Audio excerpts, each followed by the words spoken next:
આજે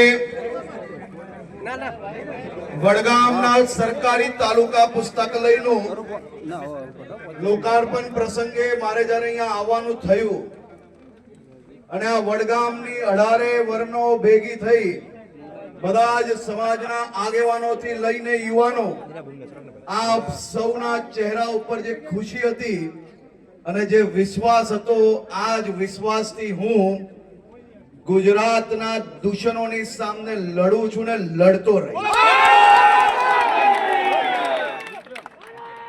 આજે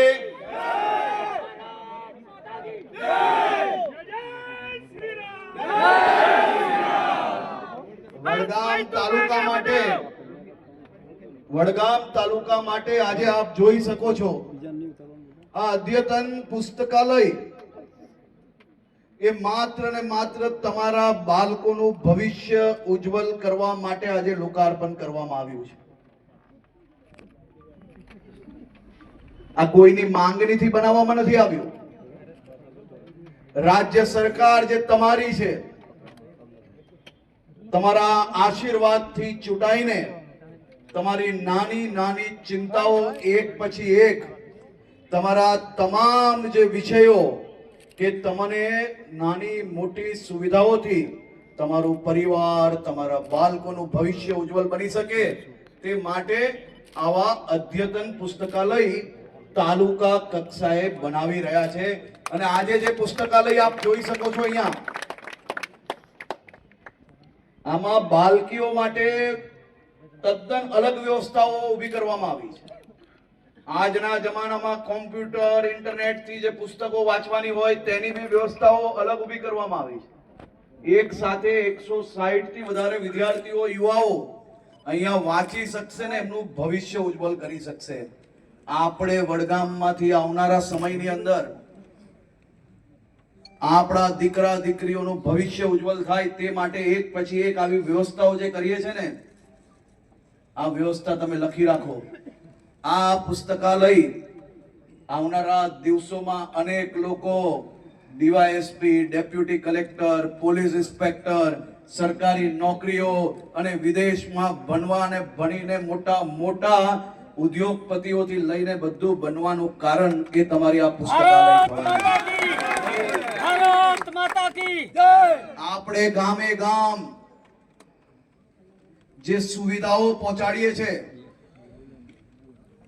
એ સુવિધાઓ આપણું પરિવાર અને આપણા એરિયાના ક્ષેત્રના નાના નાના બાળકો અને યુવાનો એમનું ભવિષ્ય ઉજ્જવલ થાય તે માટે આપણે સૌ સાથે મળીને કામ કરીએ છીએ. આપણા ગુજરાતની આજે દેશનું નંબર 1 રાજ્ય બન્યું. એ નંબર 1 રાજ્ય બનાવવા માટે તમે અહીંયા ઉભેલા સૌ લોકોએ રાત દિવસ કાલી મજૂરી કરી છે.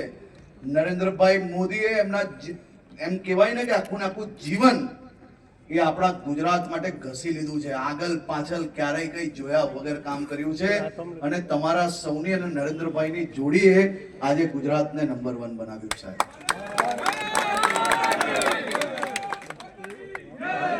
હું તમારો ગુસ્સો સમજી શકું છું.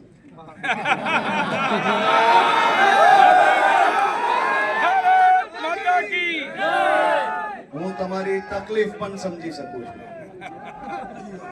પરંતુ આપણે સૌ સાથે મળીને ક્યારેય કોઈ પ્રકારના આક્રોશમાં આવવાની જરૂર નથી. સમાજ જીવનમાં તમારી બધી જ જરૂરિયાતો માટે ભૂપેન્દ્રભાઈ પટેલની સરકાર એ તમારી જોડે ઊભી છે. ફોન કરજો, અડધી રાત્રે આવી જઈશ. તો આપ સૌને ફરી એકવાર બધા જ સમાજના આગેવાનો, મારા બધા જ યુવાન મિત્રો, મારી માતાઓ, બહેનો, તમને સૌને આ પ્રેમ બદલ, આ લાગણી બદલ અને આ આવકાર બદલ આ તમારો દીકરો 2 હાથ જોડીને વંદન કરીને આપનો આભાર માનવા માંગે છે. બોલો ભારત માતા કી જય! ભારત માતા કી જય! અમારી તમામ માહિતીથી અપડેટેડ રહેવા માટે જોડાયેલા રહો ત્રિશુલ ન્યૂઝ સાથે.